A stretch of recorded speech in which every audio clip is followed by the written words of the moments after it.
Hello दोस्तों, जैसा कि आपने गोल्ड लेवल कल्टीवेटर के पिछले एपिसोड में देखा, चाइनिया ने उस दूसरे ओल्ड मैन को मार दिया था। तो इस एपिसोड की स्टार्टिंग होती है, हमें उस दूसरे ओल्ड मैन को दिखाया जाता है। तो वह ओल्ड मैन कहने लगता है कि तुमने अपनी इंटरनल एनर्जी को इतनी अच्छी तरह से कंट्रोल कैसे किया। और आगे हमें उन दोनों ग्रैंड मास्टर का सीन भी दिखाया जाता है। वह दोनों भी कहने लगते हैं कि इसने अपने फिस्ट में इंटरनल एनर्जी को इकट्ठा करके उस ग्रैंड मास्टर को एक ही अटैक में मार दिया। दूसरा कहता है यह तो एक मॉन्स्टर है। तो वह पहले वाला ग्रैंड मास्टर कहने लगता है कि हम दोनों की पावर में बहुत ही बड़ा डिफरेंस है और मैं अभी मरना नहीं चाहता। तो जिस बात को सोचकर वह चैंगे से कहने लगता है कि मास्टर चैंग प्लीज़ मुझे माफ़ कर दीजिए, और मुझे पता चल गया कि आप बहुत ही ज़्यादा स्ट्रॉन्ग हो और मैं आपका सर्वेंट बनने के लिए तैयार हूँ, प्लीज़ मेरी जान को बख्श दीजिए। तो जिसे सुनकर चैनी उस पर एक अटैक कर देता है और उसको वहीं पर मार देता है। तो जिसे देखकर वहाँ पर जितने भी लोग होते हैं वह आपस में बात करने लगते हैं कि इसने एक ग्रैंड मास्टर को मार दिया, लेकिन यह तो बस एक टीनेजर है, लेकिन फिर भी इसने एक ग्रैंड मास्टर को कैसे मार दिया। ये चैन तो सच में एक मॉन्स्टर है। और आगे हमें उन दोनों मिलिट्री ऑफिसर का सीन दिखा जाता है। वह दोनों आपस में बात करते हुए कहते हैं कि डैड, इसने तो सच में उस ग्रैंड मास्टर को मार दिया। मुझे लगता है कि आगे यह चाइना में बहुत ही पावरफुल नाम बनाने वाला है और ये चैन कोई ऐसा व्यक्ति नहीं है जिससे कोई भी पंगा ले सके। तो जिसे सुनकर उसका डैड भी कहता है कि हाँ, मुझे भी ऐसा ही लग रहा है कि यह आगे चलकर और भी ज़्यादा पावरफुल होने वाला है। तो आगे हमें चैन के उस सबॉर्डिनेट का सीन दिखा जाता है। वह अपने मन में सोचते हुए कहता है कि मुझे नहीं पता मास्टर ने ऐसा कैसे किया, लेकिन यह चाइना की हिस्ट्री में एक न्यू वर्ल्ड रिकॉर्ड बनने वाला है। तो आगे हमें उन दोनों ग्रैंड मास्टर का सीन दिखाया जाता है। तो उनमें से एक मास्टर कहता है कि मास्टर वो, मुझे लगता है कि यह चैन कोई एंशिएंट मार्शल आर्टिस्ट है। तो इस बात को सुनकर मास्टर वो कहते हैं कि मुझे नहीं लगता कि यह कोई एंशिएंट मार्शल आर्टिस्ट है, मुझे लगता है कि यह एक कल्टीवेटर है। तो इस बात को सुनकर वह दूसरा मास्टर कहने लगता है कि क्या आप उन लेजेंडरी कल्टीवेटर के बारे में बात कर रहे हो जो किसी भी चीज़ को एक पल में ही धूल में बदल सकते हैं। मुझे सुना है कि उनका लेवल ग्रैंड मास्टर लेवल से भी ऊपर होता है और ग्रैंड मास्टर लेवल तो बस एक बिगिनिंग है। तो जिस बात को सुनकर मास्टर वो भी कहते हैं कि मुझे भी लगता है कि ये चैन उन्हीं लोगों में से एक है जो कल्टीवेटर की राह को फॉलो करता है, और लगता है कि चाइना को एक और न्यू कल्टीवेटर मिलने वाला है जो इस दुनिया पर राज करेगा। तो आगे वह दोनों ग्रैंड मास्टर आपस में बात करते हुए कहते हैं कि रूल के अनुसार यहाँ पर एक मार्शल आर्ट सोसाइटी का एक एक्सपर्ट होना चाहिए, और मुझे लगता है कि अगर उस आदमी ने मार्शल आर्ट सोसाइटी को यह बता दिया तो ये चैन को बहुत ही प्रॉब्लम हो सकती है और उसकी जान भी जा सकती है। तो हमें वहाँ पर एक और आदमी का दिखाया जाता है जो कहता है कि ये चैन इसने हमारे वाइस प्रेसिडेंट को मारने की हिम्मत की है और अब मार्शल आर्ट सोसाइटी इसको पूरी तरह से बर्बाद कर देगी। और यह कहकर वह वहां से जाने लगता है। तो हमें ये चैन का सीन दिखाया जाता है जो उसकी तरफ देखकर हंसने लगता है, और हमें उसके पीछे वही सोल भी दिखाई जाती है जो उस आदमी को देख लेती है कि वह भी कोई एक मार्शल आर्टिस्ट है। तो वह मार्शल आर्टिस्ट भी जान जाता है कि ये चैन ने उसे देख लिया है, और वह कहता है कि अब तो मैं बहुत ही बड़ी मुसीबत में पड़ गया, मुझे यहाँ से जल्दी से जल्दी भागना होगा। लेकिन हमें दिखाया जाता है कि ये चैन उस पर एक अटैक कर देता है और उसको वहीं पर मार देता है। तो जिसे देखकर वहाँ पर जितने भी लोग होते हैं वह कहते हैं कि ये चैन तो सच में बहुत ही पावरफुल है। तो आगे हमें ये चैन का सीन दिखाया जाता है। तो ये चैन उस सोल मास्टर से कहने लगता है कि तुम सच में बहुत ही पावरफुल हो। तो जिस बात को सुनकर वह सोल मास्टर कहने लगता है कि अगर मैं चाहूँ तो 1000 मील दूर आदमी को भी एक ही पल में मार सकता हूँ, लेकिन अभी मैं अपनी सोल फॉर्म में हूँ जिसके कारण मेरी पावर कुछ कम हो गई है। जिस बात को सुनकर ये चैन कहता है कि तुमने मेरे लिए प्रॉब्लम और ज़्यादा बढ़ा दी है, तुम्हारे करके यहाँ पर जितने भी लोग हैं उन सभी की आंखें मेरी तरफ हो गई हैं और वह मुझे मारने के लिए मेरे पीछे आएगी। तो जिस बात को सुनकर वह सोल मास्टर कहता है कि मैं तुम्हें एक और बात बता दूं कि इस अल्टर की एक और मेमोरी है। तो यह दोनों उस पैंडेट के बारे में बात कर रहे हैं। तो आगे वह कहता है कि मैं अपनी इंटरनल एनर्जी से यहाँ पर कुछ कर सकता हूँ। तो जिस बात को सुनकर ये चैन कहता है कि तुम प्लीज़ यहाँ पर किसी और को मत मारना। तो जिस बात को सुनकर वह उससे कहने लगता है कि मुझे पता है कि तुम पे बहुत सारी मेमोरी है, लेकिन अभी भी तुम्हें उस पैंडेट के बारे में सब कुछ पता नहीं है, लेकिन एक दिन तुम उसके बारे में सब कुछ जान पाओगे। और आगे वह कहता है कि अगर हमने इन सभी को यहाँ पर ऐसे ही छोड़ दिया तो यह सब लोग किसी न किसी को बता देंगे और यहाँ पर बहुत सारे एविडेंस इकट्ठा हो जाएंगे, इसलिए हमें इनकी मेमोरी को इरेज कर देना चाहिए। तो जिस बात को सुनकर ये चन कहता है कि हाँ हम ऐसा ही करेंगे। तो इसे कहकर वहाँ पर जितने भी लोग होते हैं उन सभी की मेमोरी को वह दोनों इरेज कर देते हैं और कहने लगते हैं कि अब यहाँ पर जो भी हुआ किसी को नहीं पता चलेगा। लेकिन ये चन कुछ लोगों की मेमोरी को इरेज नहीं करता जो उसके सबॉर्डिनेट होते हैं। तो जिसे देखकर वह सबॉर्डिनेट कहने लगता है कि यह लाइट तो मास्टर द्वारा की गई है। तो वहाँ पर जितने भी लोग होते हैं वह कहने लगते हैं कि यहाँ पर क्या हुआ और यहाँ पर क्या होने वाला है।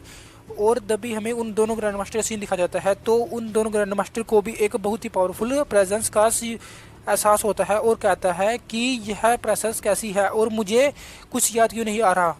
वह कहता है कि मुझे लगता है कि यह ये चैन की प्रेजेंस है, लेकिन वह कहता है कि लगता है कि यह कोई हायर डिमेंशन के लोगों की प्रेजेंस है।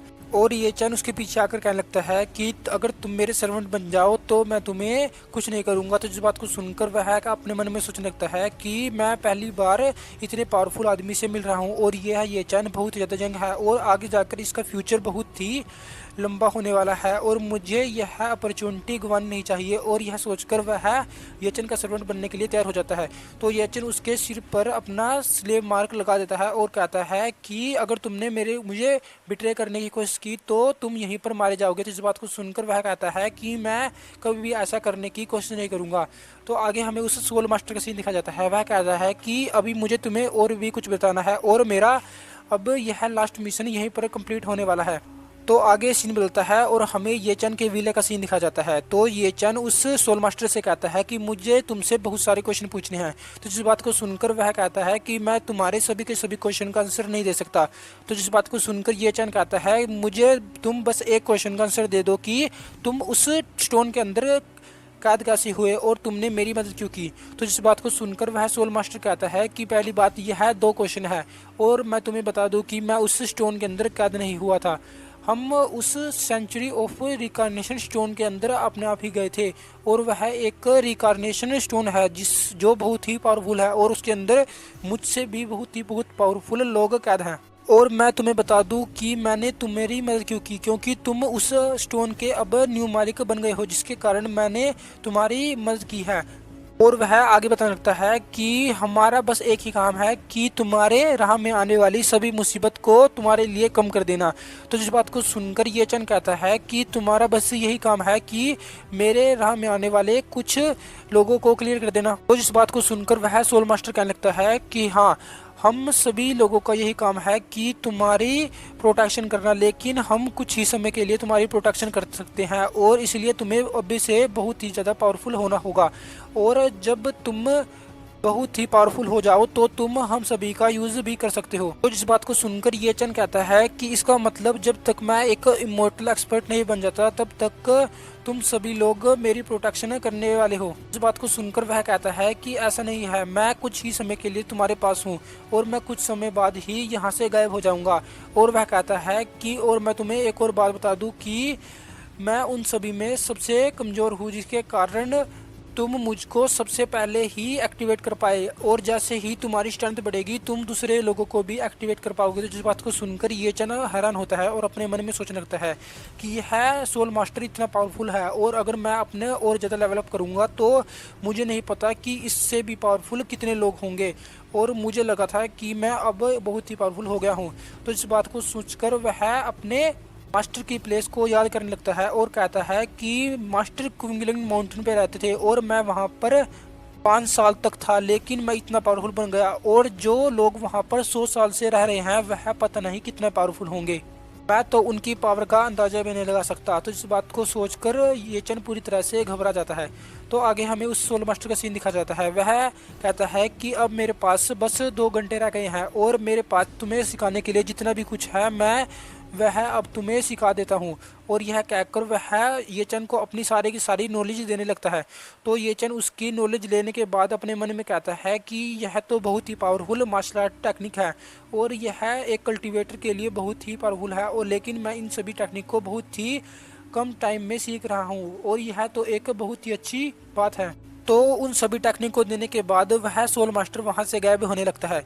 तो जिसे देखकर ये चन कहता है कि मास्टर जिस बात को सुनकर वह सोल मास्टर हंसने लगता है और कहता है कि तुमने आखिरकार मुझे अपना मास्टर मान ही लिया और मुझे अब कोई रिग्रेट नहीं है कि मैं यहाँ से जा रहा हूँ और मुझे तुम जैसा से डिसाइबल मिलकर बहुत ही खुशी हुई है। तो आगे हमें ये चन का सीन दिखा जाता है। ये चन कहता है कि लगता है कि मैं अब एक ब्रेक थ्रू करने वाला हूँ और ये चन ब्रेक थ्रू कर लेता है और 9th layer of Shivan realm पर पहुंच जाता है। दोस्तों मैं आपको इस मांगा के कुछ लेवल बता दूं, इसमें 6 मेजर रिलम है और हमें 6 रिलम बताई गई है और अभी ये चन उसमें 5th रिलम पर है जो एक ग्रैंड मास्टर से भी बहुत ही पावरफुल है। तो आगे ये चन कहता है कि लगता है कि मेरा लेवल एक और लेवल अप होने वाला है और वह कहता है कि उस सोल मास्टर ने तो मुझे बहुत सारी जानकारी और पावर दे दी है जिसके कारण मेरा एक और रिलम अप होने वाला है। और यह कहकर ये चन एक और न्यू रिलम पर पहुंच जाता है। तो उसके न्यू रिलम पर पहुंचने के कारण वहां पर अर्थक्वेक आने लगता है। तो वहां पर जितने भी लोग होते हैं वह कहते हैं कि यह क्या हो रहा है, यहाँ पर क्या अर्थक्वेक आने वाला है। तो जिसे देखकर ये चन कहता है कि मुझे लगा नहीं था कि अगर मैं नेक्स्ट रिलम में ब्रेक थ्रू होऊंगा तो इतना बड़ा रिएक्शन होगा। और वह कहता है कि अब मैं एक ग्रैंड मास्टर लेवल के कल्टीवेटर को बहुत ही आसानी से मार सकता हूँ। और आगे ये चन क्या लगता है कि मेरे पास एक और अच्छी न्यूज़ है कि मैंने टॉम स्टोन के अंदर एक और सोल मास्टर को अवेकन कर दिया है और मैं एक और को यूज़ कर सकता हूँ। मुझे नहीं पता कि यह कितना स्ट्रॉन्ग या कितना वीक होने वाला है, लेकिन जब मैं इसको एक्टिवेट करूँगा तो यह मेरे लिए बहुत ही फ़ायदेमंद होगा। तो आगे ये चन के पास किसी का कॉल आता है। तो ये चन कहता है कि सुनिए तुमने मुझे कॉल कैसे किया। तो जिस बात को सुनकर सुनिए कहती है कि ये चन तुम कहाँ पर हो। तो जिस बात को सुनकर ये चन कहता है कि मैं घर पर हूँ। तो सुनिए उस पर बहुत ही ज़्यादा गुस्सा होने लगती है और कहती है कि तुम घर पर हो और तुम्हें पता है कि यहाँ पर एक अर्थक्वेक आया था और तुम घर पर क्या कर रहे हो, तुम्हें घर से बाहर जाना चाहिए। अगर तुम्हारे ऊपर घर गिर गया तो मैं क्या करूँगी और मैं तुम्हारे लिए बहुत ही ज़्यादा वरी हो रही हूँ। तो इस बात को सुनकर ये चन कहता है कि अर्थक्वेक मुझे नहीं पता कि यहाँ पर कोई अर्थक्वेक आया है। तो जिस बात को सुनकर सुनिए कहती है कि चलो फिर ठीक है और मुझे खुशी है कि तुम सुरक्षित हो। और सुनिए आगे क्या लिखती है कि आज शाहरुख का बर्थडे है और तुम्हें याद नहीं होगा, इसलिए मैं तुम्हें बता रही हूँ कि वह तुम्हारे लिए वेट कर रही है। अगर तुम वहाँ पर जल्दी नहीं पहुँचे तो तुम्हारी हालत खराब हो सकती है। इस बात को सुनकर ये चन कहता है कि मैं उस बारे में भूल कैसे गया और वह कहता है कि मैं अभी वहाँ पर जा रहा हूँ। तो आगे सीन बदलता है और हमें उन दोनों मिलिट्री ऑफिसर का सीन दिखा जाता है। तो आगे ब्रदर क्विन कहने लगता है कि मैंने जो भी कहा वह सब कुछ ठीक है। तो जिस बात को सुनकर वह दूसरा ऑफिसर कहने लगता है कि तुमने कहा कि ये चैन ने 3 ग्रैंड मास्टर को रो में मार दिया, लेकिन हमें उसकी क्रॉप्स अभी तक नहीं मिली है। तो इस बात को सुनकर ब्रदर क्विन कहने लगते हैं कि हाँ मैंने जो भी देखा मैंने आपको बता दिया। और वहाँ पर जो इतने भी लोग थे उसकी स्ट्रेंथ देखकर पूरी तरह से हैरान हो गए थे और ये चैन सच में बहुत ही पावरफुल है। और मुझे याद नहीं कि वह कैसे मरे, लेकिन मुझे इतना याद है कि वह एक्सप्लोड हो गए थे, लेकिन मुझे नहीं पता कि वह कैसे हुए। तो जिस बात को सुनकर वह ऑफिसर कहता है कि तुम्हें कुछ भी याद नहीं, तो इसका मतलब वहाँ पर कुछ और भी था जिसे तुम देख नहीं पाए। और इसी के साथ हमारा यह एपिसोड यहीं पर ख़त्म होता है। Thank you for watching. Hello दोस्तों, जैसे कि आपने डिवाइन गॉड कल्टीवेटर के पिछले एपिसोड में देखा, ये चैन ने वहाँ पर जितने भी ग्रैंड मास्टर थे उन सभी को मार दिया था। तो इस एपिसोड की स्टार्टिंग होती है, हमें ब्रदर क्वीन का सीन दिखा जाता है। तो वह अपने बॉस को सब कुछ बता रहा होता है कि उस अरीना में क्या हुआ। तो उसका बॉस यह जानकर बहुत ही हैरान होता है और कहता है कि तुम्हारे पास तुम्हारी कोई भी मेमोरी नहीं है, इसका मतलब वहाँ पर कोई सुपर नेचुरल एबिलिटी वाला था। और मुझे लगता है कि वहाँ पर जितने भी लोग थे उन सभी की मेमोरी भी इरेज कर दी गई है।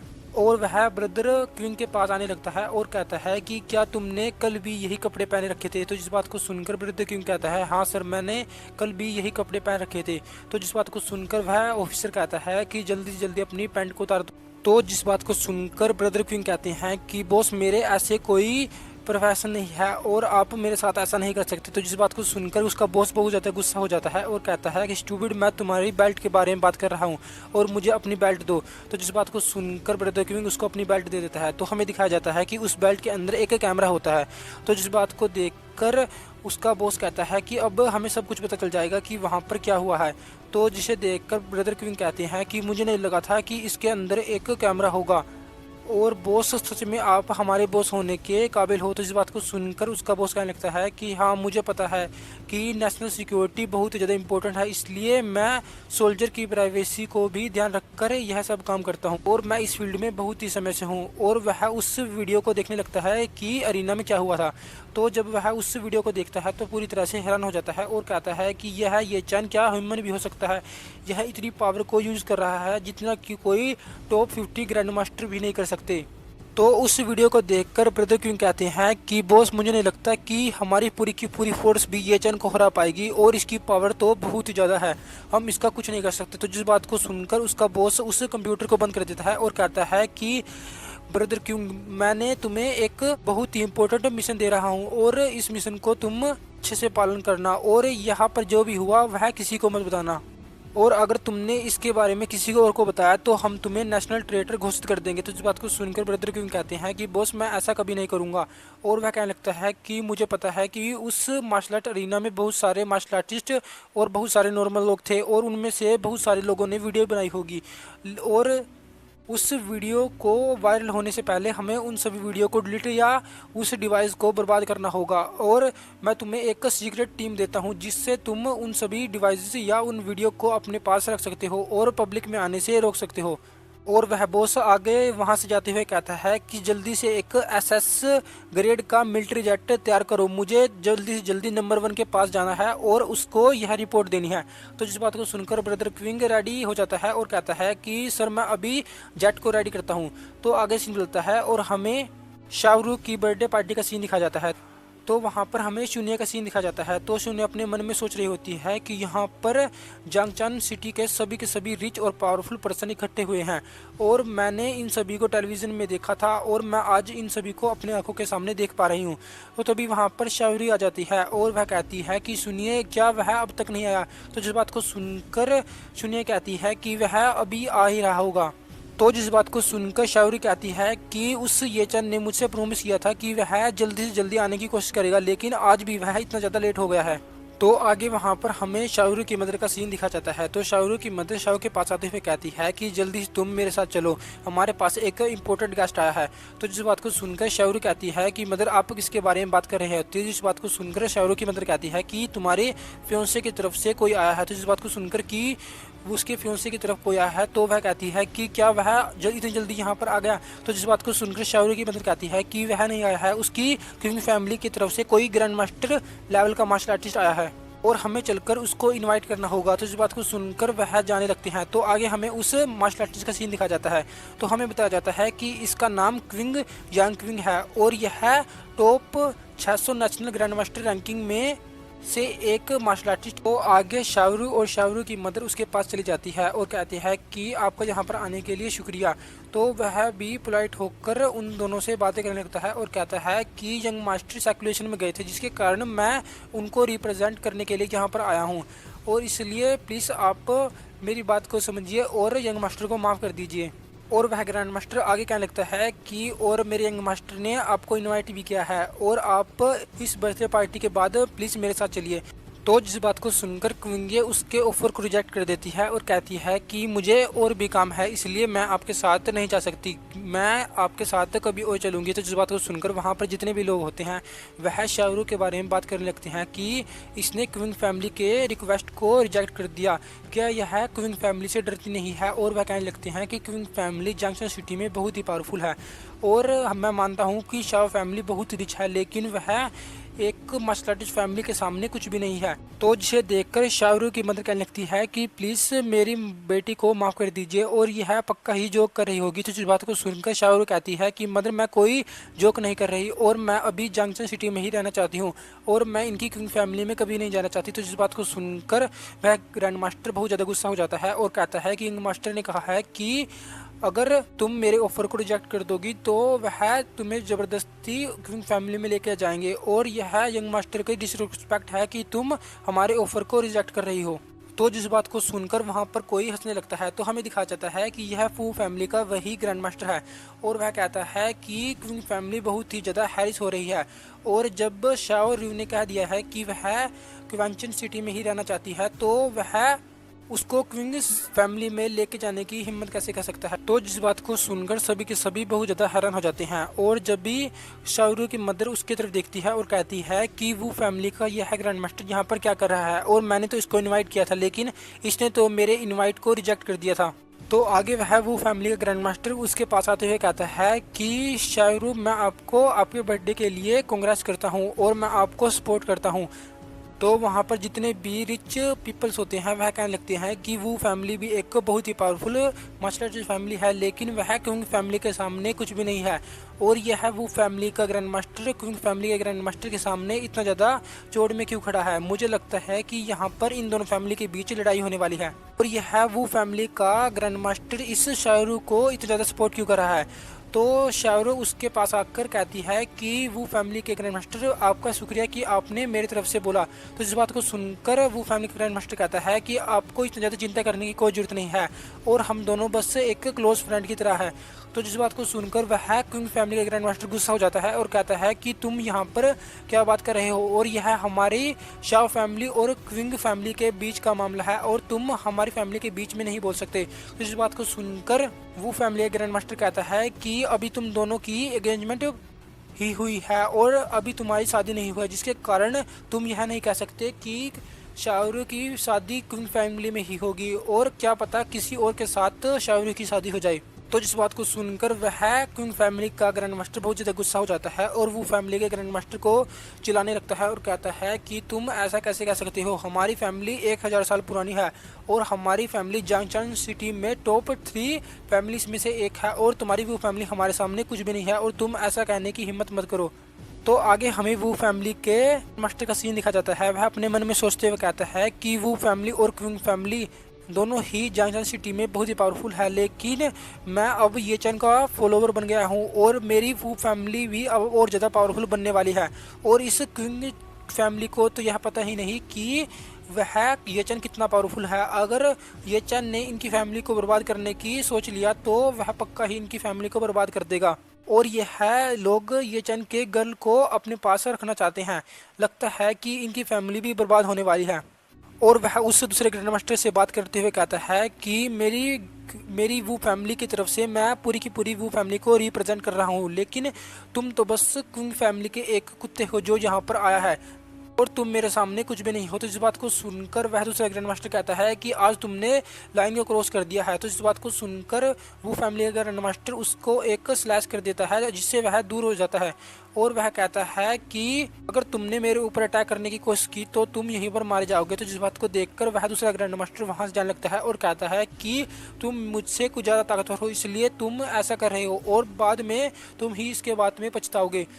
तो आगे वहाँ पर शाहरुख की मदर आते हुए कहती है कि वो फैमिली ग्रैंड मास्टर प्लीज़ आप इतना ज़्यादा गुस्सा मत कीजिए। और वह पूछने लगती है कि मुझे पता है कि आप भी उस मार्शल आर्ट अरीना में एक जज थे, मुझे बताइए कि आप उस अरीना और उस बैटल के बारे में क्या जानते हो और ये चैन अभी जिंदा है या नहीं।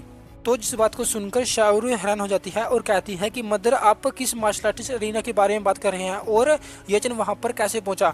तो इस बात को सुनकर उसकी मदर कहने लगती है कि तुम्हें लगता है कि ये चैन बहुत ही पावरफुल है, लेकिन वह बस एक एरोगेंट चिल्ड है जो ग्रैंड मास्टर चैंग से पंगा लेना चाहता है और उसने उसको चैलेंज कर दिया था, अब तो वह पक्का ही मारा गया होगा। तो इस बात को सुनकर शाहरुख उसके पास आने लगती है और कहती है कि मिस्टर वू मुझे बताइए कि चैन ये जिंदा है या नहीं। तो तभी वहाँ पर कोई आ जाता है और कहता है कि रुक्शी तुम तो मुझे क्रश करना चाहती हो और आज के दिन तुम मुझसे इतना ज़्यादा हेट क्यों कर रहे हो। हमें दिखाया जाता है कि यह ये चैन होता है जो यहाँ पर आ गया होता है। तो जिसे देखकर शाहरुख की मदर हैरान हो जाती है और कहती है कि यह ये चैन इतने आसानी से यहाँ पर कैसे आ गया और इसको तो एक भी चोट नहीं लगी है, और पहली बात तो यह जिंदा वापस कैसे आ गया, और मैंने तो सुना था कि इसने 2 पीक ग्रैंड मास्टर के साथ पंगा ले लिया है और यह उन दोनों ग्रैंड मास्टर के हाथों से कैसे बच गया। तो आगे हमें दिखाया जाता है कि वो फैमिली का ग्रैंड मास्टर ये चैन के सामने घुटने पर आ जाता है और कहता है कि मास्टर वो फैमिली का ग्रैंड मास्टर आपको ग्रीट करता है। तो वो फैमिली के ग्रैंड मास्टर को ये चैन के सामने झुकते हुए देख सभी लोग वहां पर हैरान हो जाते हैं और शाहरुख की मदर अपने मन में सोचने लगती है कि क्या यह वो फैमिली का ग्रैंड मास्टर पागल हो गया है और यह उस लड़के के सामने घुटने पर क्यों आ गया है। और मुझे पता है कि वो फैमिली बहुत ही पावरफुल है, लेकिन वह क्विंग फैमिली से पंगा नहीं ले सकती। तो जिसे देखकर शाहरुख कहती है कि अब तो वो फैमिली भी ये चन की मदद करने के लिए तैयार हो गई है और अब मुझे लगता है कि मैं अब कुंगली फैमिली से पंगा ले सकती हूँ और ये चन के साथ रह सकती हूँ। और वह आगे अपने मन में सोचते हुए कहती है कि मुझे पता है कि क्यों फैमिली बहुत ज़्यादा स्कैरी और पावरफुल है, लेकिन ये चन अभी भी बहुत ज़्यादा यंग है और उसके पास बहुत ज़्यादा पोटेंशियल है। और आगे हमें उस दूसरे ग्रैंड मास्टर का सीन दिखाया जाता है जो शाहरुख को इतना ज़्यादा खुश देखकर समझ जाता है कि यह दोनों एक दूसरे से प्यार करते हैं। और वह अपने मन में सोचते हुए कहता है कि मुझे इन दोनों को एक दूसरे से दूर करना होगा। अगर यंग मास्टर को यह पता चला तो वह मेरे ऊपर बहुत ही ज़्यादा गुस्सा होंगे और यह वो फैमिली का ग्रैंड मास्टर इन दोनों को सपोर्ट करने की हिम्मत कर रहा है। तो आगे ये चंद शाहरुख के पास जाने लगता है और कहता है कि शाहरुख तुम्हारे हैप्पी बर्थडे। और वह कहता है कि मुझे माफ़ करना कि मैं इतना ज़्यादा लेट हो गया हूँ। तो इस बात को सुनकर शाहरुख कहती है कि मुझे पता है कि तुम किस वजह से लेट हुए हो और अगर तुमने मुझे एक अच्छा सा प्रेजेंट नहीं दिया जिससे मैं सेटिस्फाई नहीं हुई तो मैं तुमसे बहुत ज़्यादा गुस्सा हो जाऊंगी। तो जिस बात को सुनकर ये चंद कहता है कि तुम्हें चिंता करने की कोई ज़रूरत नहीं है, मैं तुम्हें एक ऐसा प्रीशियस ट्रेजर दूंगा जिससे तुम बहुत ही ज़्यादा खुश हो जाओगी। तो इस बात को सुनकर वह बहुत ही ज़्यादा खुश हो जाती है और कहती है कि क्या तुम सच में मुझे कुछ ऐसा दोगे। तो वहाँ पर जितने भी अमीर लोग होते हैं वह कहने लगते हैं कि यह बच्चा कैसी बकवास कर रहा है। और यहाँ पर जितने भी लोग हैं वह बहुत ही रिच फैमिली से बिलोंग करते हैं और इसे क्या लगता है कि यह ऐसा कोई सामान दे सकता है जिससे शाहरुख खुश हो जाए। तो आगे हमें शाहरुख की मदर का सीन दिखा जाता है। शाहरुख की मदर कहती है कि चलो फिर बर्थडे को स्टार्ट करते हैं और वहाँ पर वह अनाउंस करते हुए कहती है कि आज मेरी डॉटर का जन्मदिन है। और हमें वहाँ पर शाहरुख की ग्रैंड मदर का सीन भी दिखा जाता है।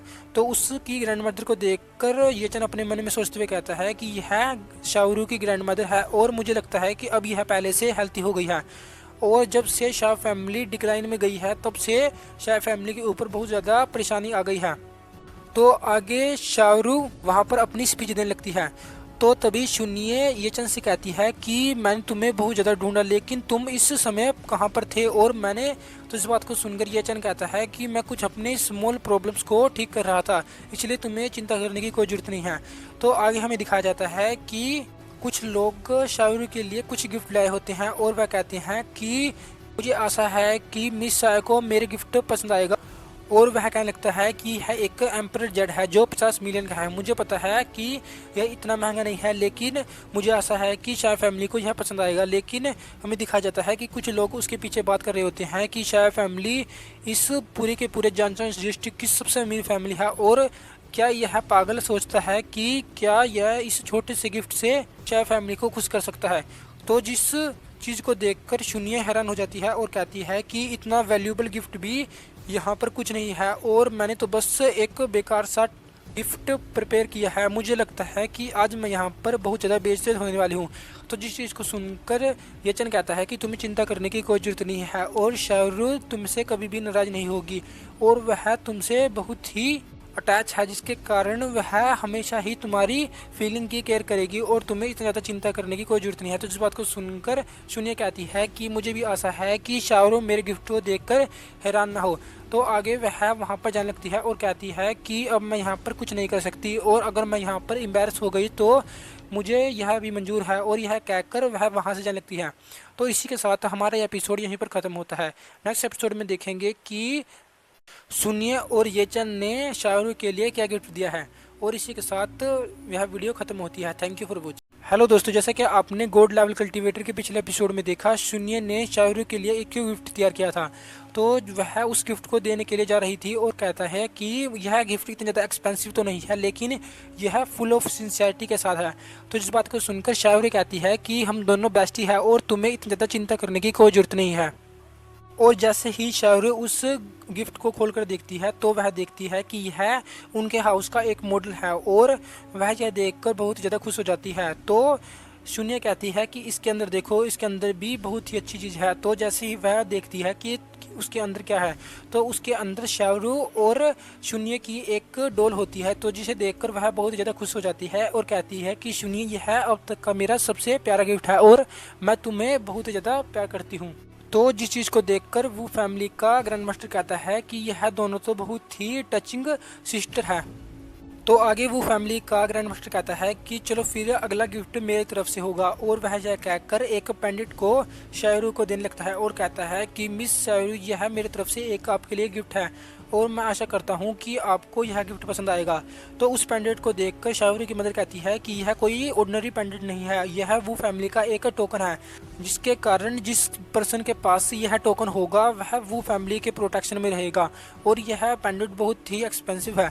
तो जिसे देखकर वह कहती है कि मिस्टर वू, हम यह नहीं ले सकते, और शाहरुख कभी भी इसको एक्सेप्ट नहीं कर सकती। तो जिस बात को सुनकर वह कहती है कि शाहरुख और ये चंद दोनों बहुत ज़्यादा क्लोज हैं, और शाहरुख कोई एक मामूली लड़की नहीं है, और इस पेंडेंट के सामने शाहरुख की कीमत बहुत ज़्यादा है, इसलिए आपको इतना ज़्यादा चिंता करने की कोई ज़रूरत नहीं है। और यह कहकर वह उसको वह पेंडेंट दे देते हैं और कहते हैं कि मुझे आशा है कि जब आपकी शादी होगी तो मैं इससे भी अच्छा गिफ्ट प्रिपेयर कर पाऊँगा। तो जिस बात को सुनकर शाहरुख शर्माने लगती है और कहती है कि शादी, तो वहाँ पर जितने भी लोग होते हैं वह कहते हैं कि क्या यह वो फैमिली का ग्रैंड मास्टर पागल हो गया है, यह क्विंग फैमिली के ग्रैंड मास्टर के सामने ऐसी बात क्यों कर रहा है कि ये चैन और शाहरुख की शादी होगी, और लगता है कि यह वो फैमिली का ग्रैंड मास्टर पागल हो गया है।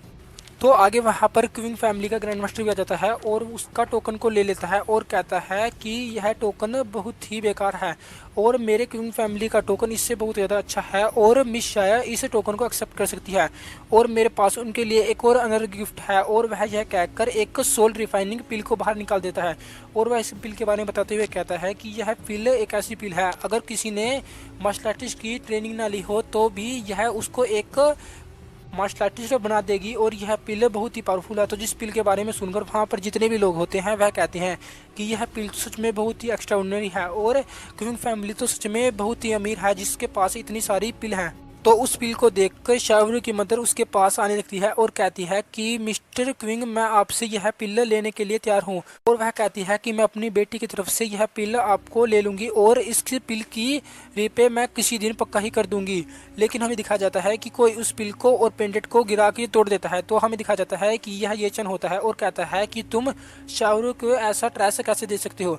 तो जिसे देखकर शाहरुख की मदर पूरी तरह से हैरान हो जाती है और कहती है कि ये चन, क्या तुम पागल हो गए हो। और वह ग्रैंड मास्टर भी गुस्सा हो जाता है और कहता है कि यंग मास्टर की तरफ से दिया गया गिफ्ट तुमने बर्बाद कर दिया, क्या तुम लड़के पागल हो गए हो और क्या तुम मरना चाहते हो। तो जिसे सुनकर ये चन उन जैसी बहुत सारी पिल बाहर निकाल लेता है और कहता है कि यह देखो सोल रिफाइनिंग पिल, और मेरे पास उससे बहुत ही ज़्यादा हायर क्वालिटी की पिल है, और यह पिल शाहरुख के लिए बिल्कुल अच्छी है। और यह कहकर वह शाहरुख को वह पिल दे देता है। तो इसे देखकर वह बहुत ही ज़्यादा खुश होती है और कहती है कि यह पिल तो सच में बहुत ही अच्छी है, और उस पिल के कारण वहाँ पर जितने भी लोग होते हैं उन सभी को बहुत ही अच्छा लगने लगता है। तो ये चन कहता है कि यह पिल तो बस एक बोनस था और मेरा एक्चुअल गिफ्ट ये है। और यह कहकर वह एक बॉक्स को ईसाव को दे देता है और कहता है कि इसको खोलो और देखो, और मुझे आशा है कि तुम्हें यह पसंद आएगा, और अगर तुम्हें यह पसंद नहीं आया तो मैं तुम्हारे लिए और शून्य के लिए लॉन्ड्री का काम करूंगा 1 साल तक। तो जिस बात को सुनकर शाव कहती है कि क्या तुम सच कह रहे हो कि तुम मेरे और शून्य के लिए यह काम करोगे, और तुम्हें पता है कि मैं सामान पिक करने में बहुत ही पीकी हूँ। तो जिसे सुन देखकर ये चन कहता है कि तुम इसको ओपन करो। तो जैसे ही शाओ उसको ओपन करती है तो उसके अंदर एक नेकलेस होता है। तो उस नेकलेस को देखकर वहाँ पर जितने भी रिच पीपल होते हैं वह कह लगते हैं कि यह तो बस एक नेकलेस है और इसके बारे में क्या खास बात है। लेकिन जब शाहरुख उस नेकलेस को देखती है तो उसको अपने ग्रैंडफादर के बारे में याद आ जाता है और वह रोने लगती है और कहती है कि यह तो tears of the star necklace है। और वह बताने लगती है कि इस नेकलेस को उससे ग्रैंडफादर ने ही बनाया था, लेकिन यह पूरा नहीं था और जिसके कारण हमें यह बेचना पड़ा। तो जिसे पाकर वह बहुत ज़्यादा खुश हो जाती है और अपनी ग्रैंडमदर को वह नेकलेस दिखाने लगती है और वह कहती है कि देखो ग्रैंडफादर का यह नेकलेस हमारे पास दोबारा से आ गया। तो जिसे देखकर वह भी रोने लगती है और कहती है कि हाँ, यह वही नेकलेस है। तो जिस चीज़ को देखकर ये चन कहता है कि क्या तुम्हें यह पसंद आया। तो जिसे सुनकर वह कहती है कि हाँ, मुझे यह बहुत ज़्यादा पसंद आया, और वह वहाँ पर रोने लगती है और कहती है कि यह मेरे जीवन का सबसे अच्छा तोहफा है। और यह कहकर वह ये चन को किस कर लेती है।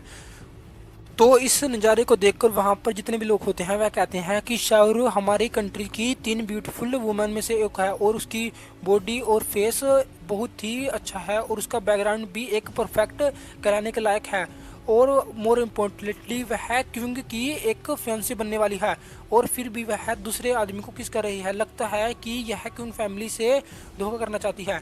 और आगे हमें दिखाया जाता है कि वह कुंग फैमिली का ग्रैंड मास्टर बहुत ही ज़्यादा गुस्सा हो जाता है और कहता है कि शाहरुख बिच तुमने ऐसा करने की हिम्मत कैसे की और तुमने एक और दूसरे आदमी को पब्लिक में किस किया है, मैं तुम्हें यहीं पर मार दूंगा। और यह कहकर वह उसको मारने के लिए आगे बढ़ने लगता है, लेकिन हमें दिखाया जाता है कि ये चन उसके हाथ पर मारकर उसका हाथ ही तोड़ देता है और कहता है कि तुमने आज लाइन क्रॉस कर दी है। तो जिसे सुनकर वह ग्रैंड मास्टर उसको मारने के लिए आगे बढ़ता है, लेकिन ये चन उसको एक थप्पड़ मारकर दूर फेंक देता है और कहता है कि तुम बहुत ज़्यादा कमज़ोर हो और तुम मेरे साथ लड़ने के काबिल नहीं हो। और यह कहकर वह उसको एक एक किक भी मार देता है और कहता है कि आज शाहरुख का बर्थडे है, जिसके कारण मैं तुम्हें मारना नहीं चाहता, और अगर यहाँ पर तुम्हारे फैमिली के हेड भी होते तो मैं उसको भी यहाँ पर ऐसा ही मार देता।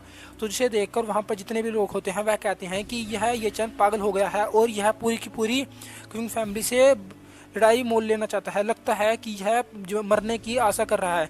तो वह ग्रैंड मास्टर उसको चिल्लाते हुए कहता है कि हमारी क्वीन फैमिली तुम्हें छोड़ेंगे नहीं, लेकिन हमें दिखाया जाता है कि ये चन उसको लात मारकर दूर फेंक देता है और ये चन वू से कहता है कि जल्दी से इस क्वीन फैमिली के डॉग को यहाँ से बाहर फेंक दो। और तुम्हें पता होना चाहिए कि आज शाहरुख का बर्थडे है, इसलिए शाहरुख यहाँ पर कोई भी ब्लड नहीं देखना चाहती। तो जिसे सुनकर वह वो फैमिली का ग्रैंड मास्टर बहुत तेजी से उस आदमी को लेकर वहाँ से जाने लगता है। तो जिसे देखकर वह कहता है कि तुम मेरे साथ ऐसा नहीं कर सकते। और वहाँ पर जितने भी लोग होते हैं वह कहते हैं कि यह वो फैमिली ग्रैंड मास्टर इस येचन का इतना ज़्यादा वफादार कुत्ते की तरह एक्ट क्यों कर रहा है, और मुझे लगता है कि यहाँ पर पक्का ही कुछ हुआ है। और आगे सीन मिलता है और हमें शाहरुख की मदर का सीन दिखाया जाता है। वह अपने मन में सोचते हुए कहती है कि येचन बहुत ही पावरफुल है और उसके पास एक स्ट्रॉन्ग बैकग्राउंड भी है और उसके बहुत ज़्यादा सपोर्टर भी है, लेकिन मैं अभी भी उसका साथ शाहरुख की शादी नहीं कर सकती। और शाहरुख की मदर येचन को अपने साथ एक रूम में आने के लिए कहती है।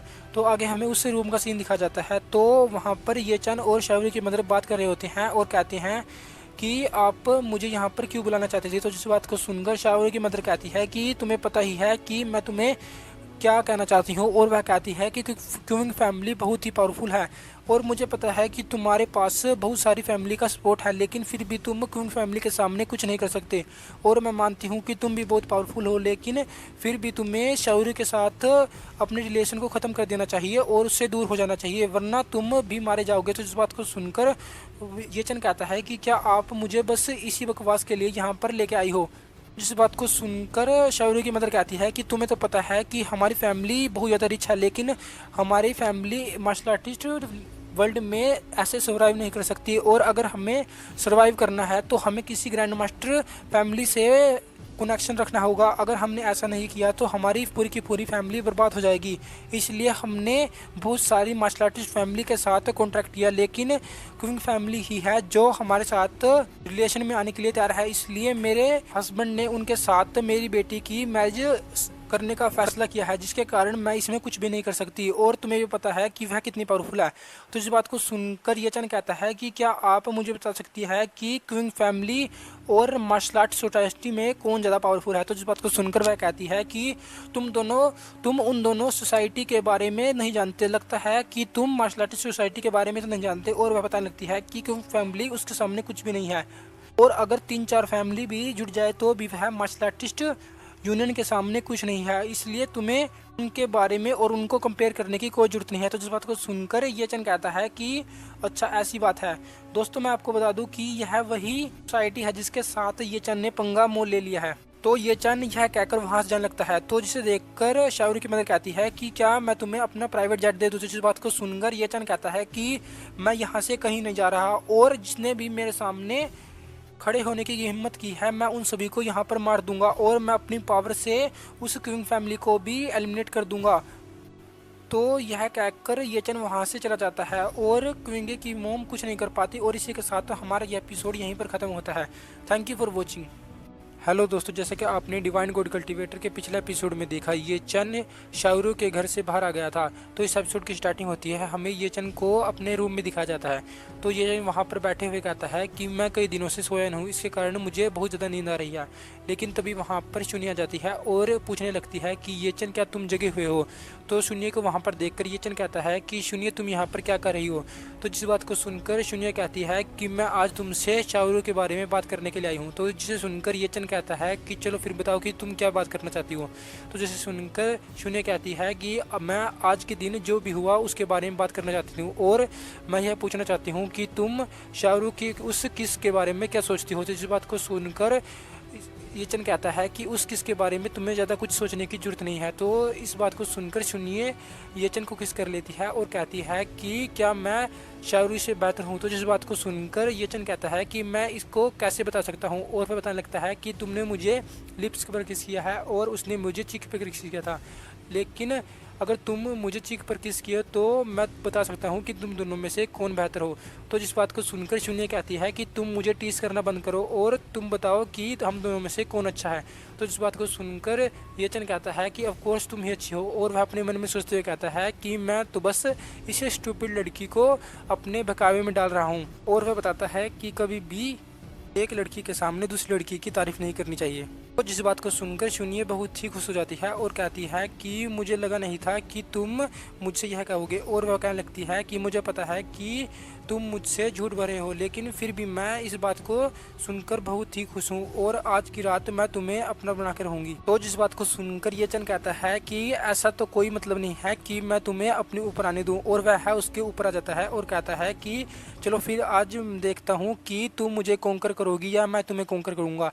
तो जैसे ही येचन ऐसा बोलता है तभी येचन का फ़ोन रिंग करने लगता है, लेकिन येचन बहुत ज़्यादा गुस्सा हो जाता है और अपने फ़ोन को अपनी पावर से तोड़ देता है। तो इस बात को सुनकर और उन दोनों के बीच सिस्टम होने ही वाला होता है, लेकिन तभी येचन का फ़ोन रिंग करने लगता है और येचन इससे बहुत ज़्यादा गुस्सा हो जाता है और कहता है कि कौन अब मुझे इंटरवेट करने की कोशिश कर रहा है। तो येचन कहता है चलो फिर हम दोबारा से कंटिन्यू करते हैं।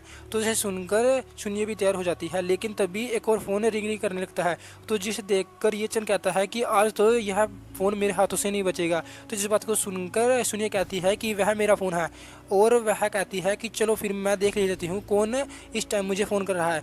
तो इस बात को सुनकर येचन कहता है कि मुझे इस फ़ोन को तोड़ने दो और मैं तुम्हें नया फ़ोन दे दूंगा। तो इस बात को सुनकर वह कहती है कि तुम्हें ऐसा करने की कोई ज़रूरत नहीं है। आगे शून्य अपने फ़ोन को देखते हुए कहती है कि यह तो सीओ सन है और लगता है कि कोई इम्पोर्टेंट काम होगा जिसके कारण यह हम दोनों को फ़ोन कर रहा है। और येचन अपने मन में सोचते हुए कहता है कि आज तो मैंने बहुत ही अच्छी अपॉर्चुनिटी को मिस कर दिया। और वह कहता है कि चलो फिर लो मुझे बात करने दो और वह सीओ सैन से बात करने लगता है।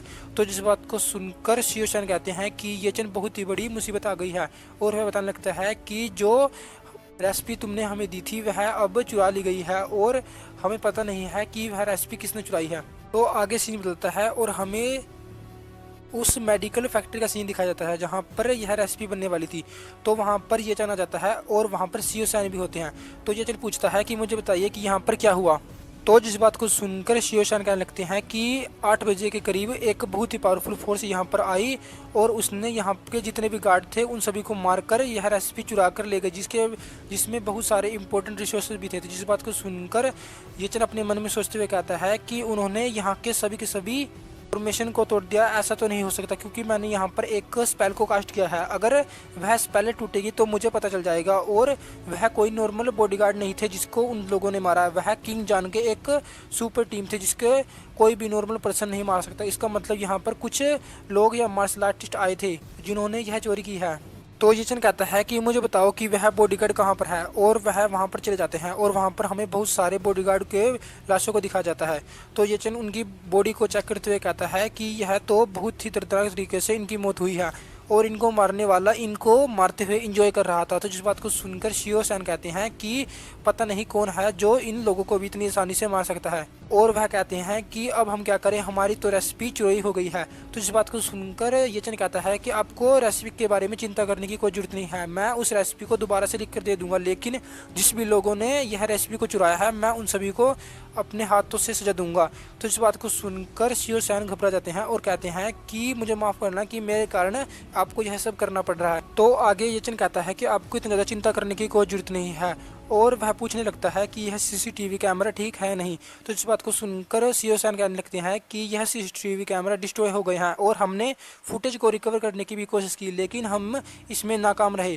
तो इस बात को सुनकर ये चन कहता है कि इन सभी की फैमिली को 10-10 मिलियन करेंसी दे देना, अगर कुछ भी जरूरत हो तो मुझे बताना। तो इस बात को सुनकर वह कहता है कि यस सर, और वह अपने मन में सोचने लगता है कि 10 मिलियन बहुत ज़्यादा होते हैं और ये चन अपने सभी के सभी सबॉर्डिनेट को एक ह्यूमन की तरह ट्रीट करते हैं। तो तभी ये चन को वहाँ पर कुछ दिखता है और ये चन उस टोकन को उठा लेता है। तो ये चन को पता चलता है कि यह एक फैमिली टोकन है। तो उस फैमिली टोकन को देखकर ये चन कहता है कि अब हमें इतनी ज़्यादा चिंता करने की कोई जरूरत नहीं है और हमें इस टोकन से पता चल जाएगा कि हमारे ऊपर हमला किसने किया है। तो इस बात को सुनकर शियो चन कहते हैं कि क्या इससे पता चल जाएगा, और ये चन उनका फ़ोन लेकर एक आदमी के पास फ़ोन करता है। तो हमें दिखाया जाता है कि यह ब्रदर क्यूंग होते हैं। तो ब्रदर क्यूंग कहते हैं कि शियो सैन, आपने मेरे पास फ़ोन कैसे किया और आपको मेरा नंबर कैसे मिला। तो इस बात को सुनकर ये चन कहता है कि मैं ये चन बोल रहा हूँ और मेरा फ़ोन टूट गया है, जिसके कारण मैंने शियो सैन का फ़ोन लिया है और मैं तुमसे कुछ पूछना चाहता हूँ। और वह उस बैच की फ़ोटो उस ब्रदर क्यूंग पर भेज देते हैं और कहते हैं कि मुझे बताओ कि तुम इस पिक्चर को जानते हो या नहीं। तो इस बात को सुनकर वह कहता है कि यह तो एक फैमिली बैच है और यह वू हुआन क्लब का एक बैच है। तो जिस बात को सुनकर ये चन कहता है कि यह वू हुआन क्लब क्या है।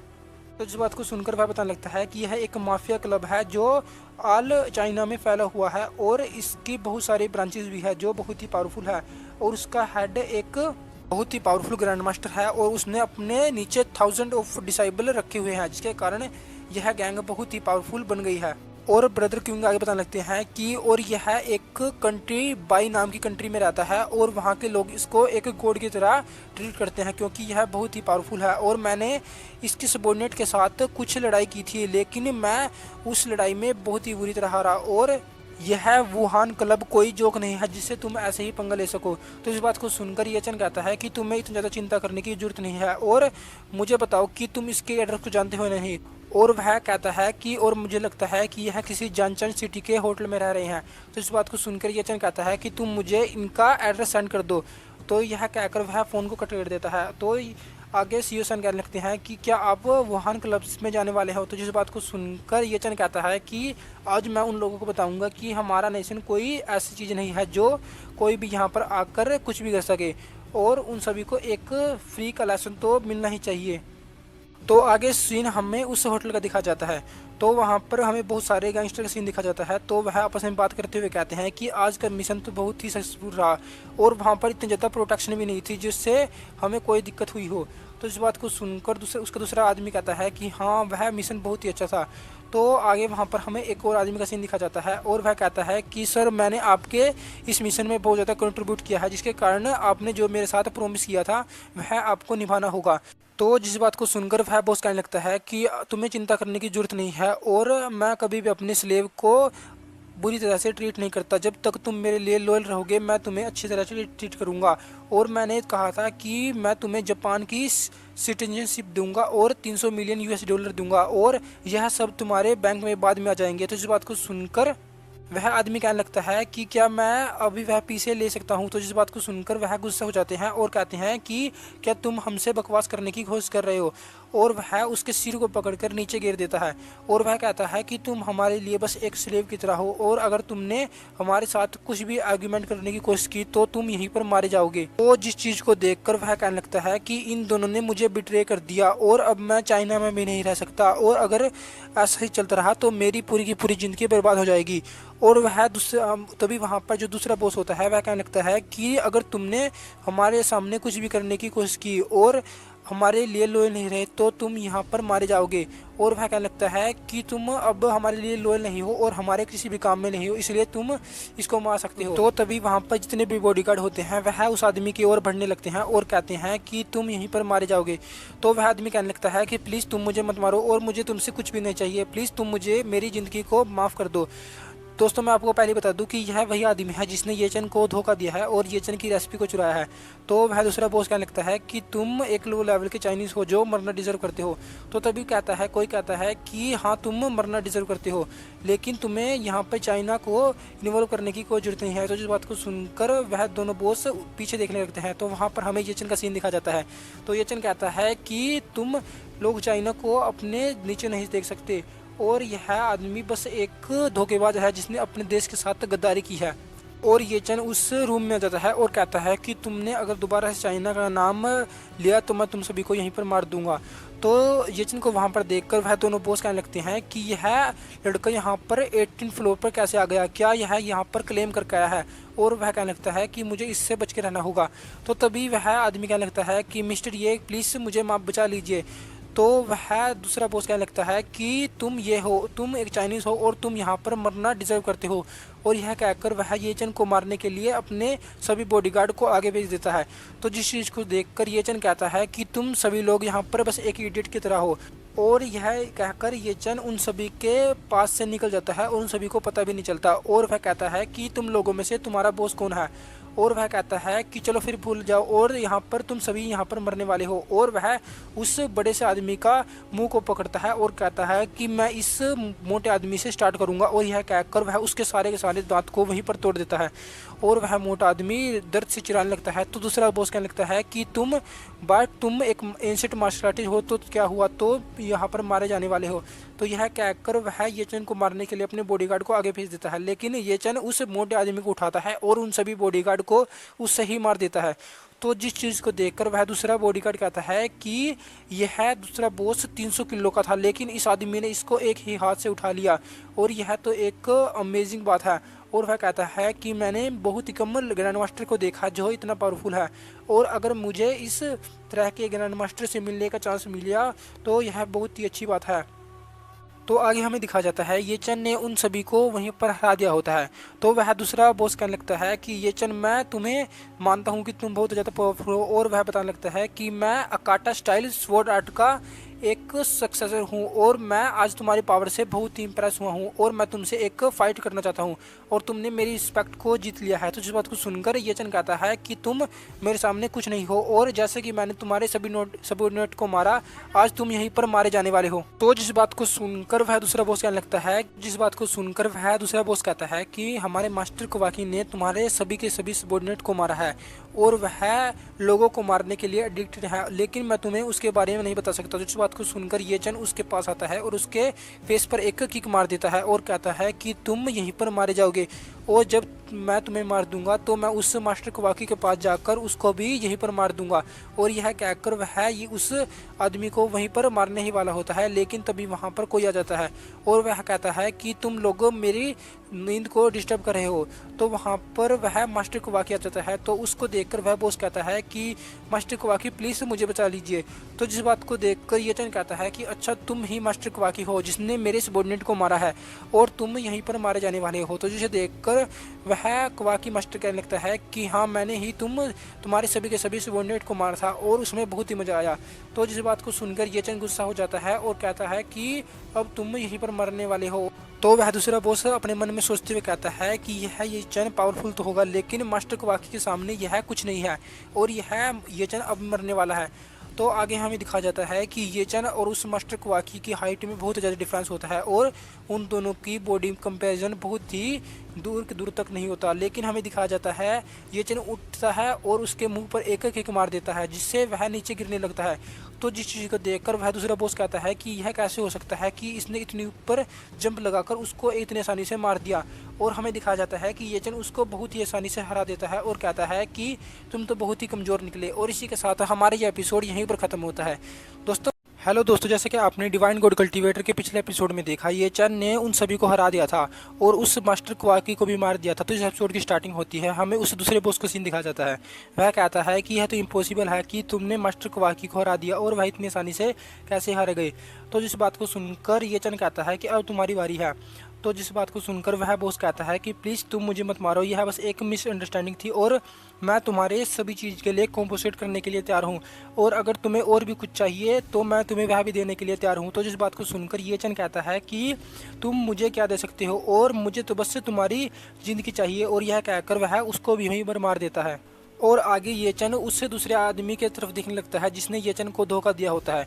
तो वह कहता है कि तुम बताओ तुम्हारे साथ क्या किया जाए। तो जिस बात को सुनकर वह डर जाता है और कहता है कि प्लीज़ मुझे माफ़ कर दीजिए और आगे से मैं ऐसा कुछ नहीं करूँगा और मैं कंपनी में आप जो भी कहोगे वह करने के लिए तैयार हूँ और मैं फ्री में आपके लिए काम करने के लिए तैयार हूँ। तो जिस बात को सुनकर ये चन उसको लात मार के कहता है कि मैं तुम्हें यहाँ पर छोड़ रहा हूँ, लेकिन तुम यह मत समझना कि तुम ऐसे ही बच जाओगे। और यह कहकर वह वहाँ से जाने लगता है और कहता है कि तुमने टैंजन ग्रुप को बहुत ही अच्छी तरह से रखा, लेकिन तुमने मुझसे गद्दारी करके बहुत ही बड़ा काम किया है, जिसके कारण अब तुम अपनी ज़िंदगी को ट्रैश की तरह जियोगे। और आगे ये चन शिव सैंग को फ़ोन करने वाला होता है और कहता है कि चलो फिर मैं उनको बता दूं कि मैंने सब कुछ क्लियर कर दिया है। तो तभी ये चन देखता है कि उसके पीछे वही मास्टर कोवाकी उठ जाता है और वह कहता है कि तुम कौन हो। तो जिसे देखकर ये चन एकदम से अलर्ट हो जाता है और कहता है कि यह जिंदा कैसे हो सकता है, यह तो मर गया था।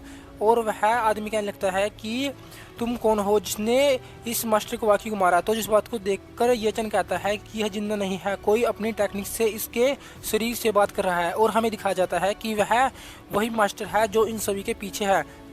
तो जिस चीज़ को देखकर ये चन अपने मन में सोचता है कि इस रिमोटेड कंट्री साइड में भी इस तरह की टेक्निक को यूज़ किया जाना बहुत ही दिलचस्प बात है। और मुझे लगता है कि यह वुहान क्लब कुछ ऐसा नहीं है जिसे मैं इतनी आसानी से हरा सकूं। तो वह वुहान क्लब का लीडर कहता है कि तुमने मेरी वुहान क्लब से दुश्मनी ली है और मुझे अपना नाम बताओ, मैं तुम्हें बर्बाद कर दूंगा। तो जिस बात को सुनकर ये चन कहता है कि मैं तुम्हारा फादर ये चन हूँ और अपनी जगह को देखो। और यह कहकर वह उसको अटैक करके वहीं पर मार देता है।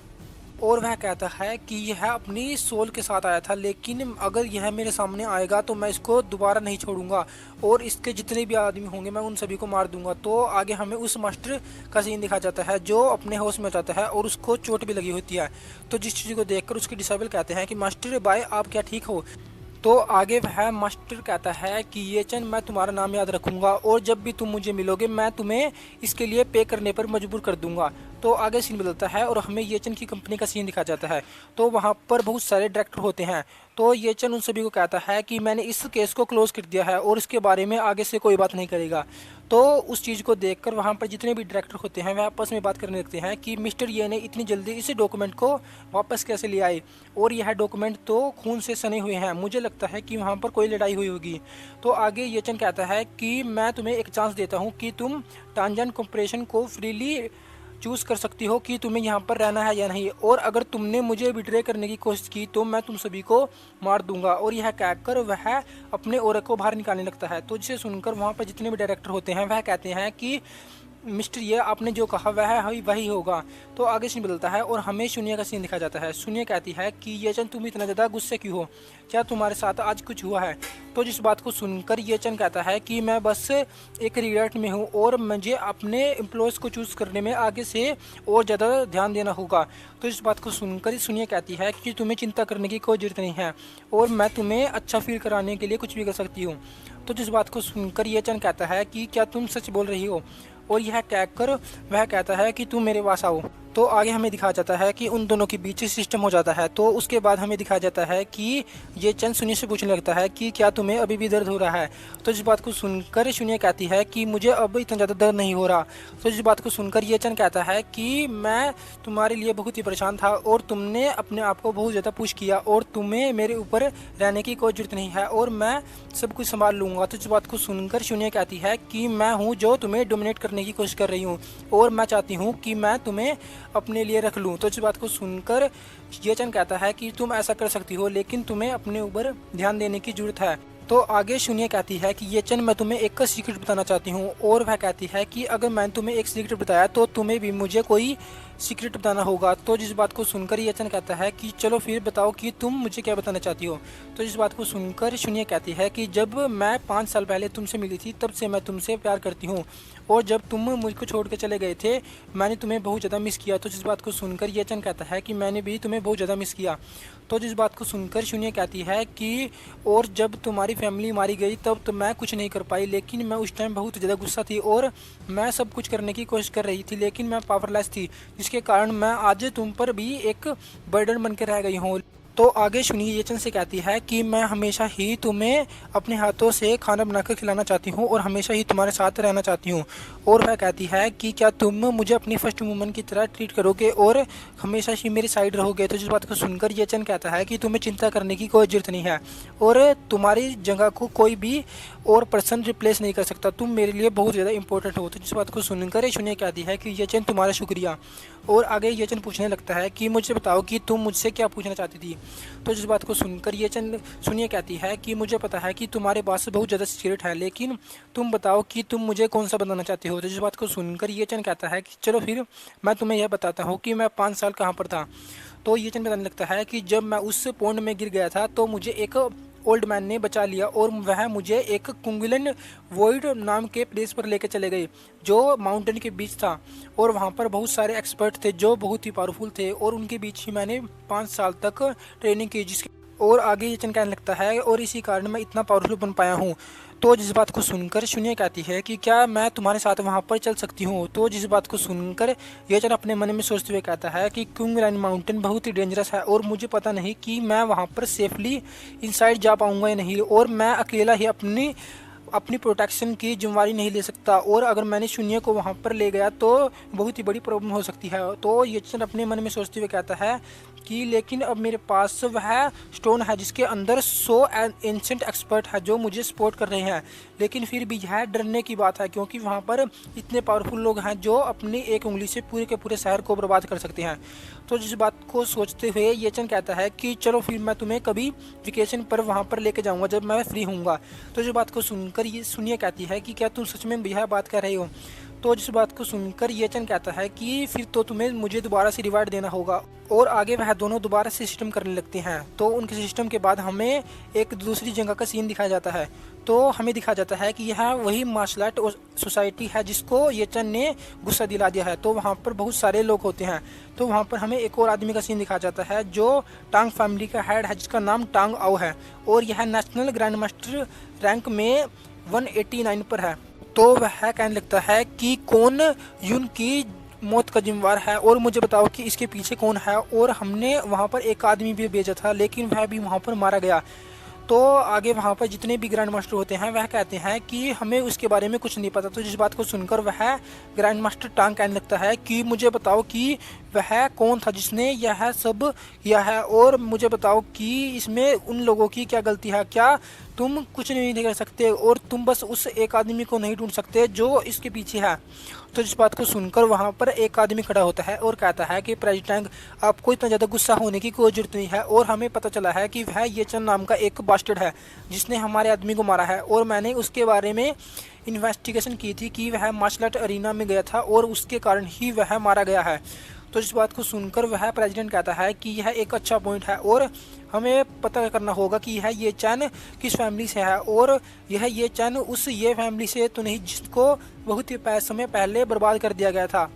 तो आगे वह प्रेसिडेंट कहता है कि वह ये चंद तो बस एक उस ये फैमिली का ट्रेस है और वह एक ग्रैंड मास्टर बन गया तो क्या हुआ और वह चैन को कैसे मार सकता है। और मुझे नहीं लगता कि उस ये चंद ने ही उसको मारा होगा, लेकिन हमें उसके ऊपर शक है तो हमें उसको यहाँ पर लेके आना होगा।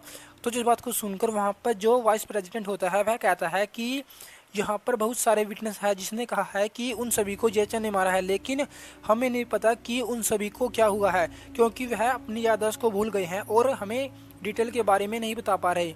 तो इस बात को सुनकर वह प्रेसिडेंट कहता है कि यान का एक ब्राइट फ्यूचर था वाइस प्रेसिडेंट की तरफ से और अगर हम उसको ऐसे ही मरने देंगे तो हमारी सोसाइटी का क्या होगा और हमारी रेपुटेशन का क्या होगा। अगर हमने इसके लिए कुछ भी नहीं किया तो हमारे सोसाइटी में कौन ज्वाइन होगा। तो इस बात को सुनकर वहाँ पर जितने भी लोग होते हैं वह सुन हो जाते हैं।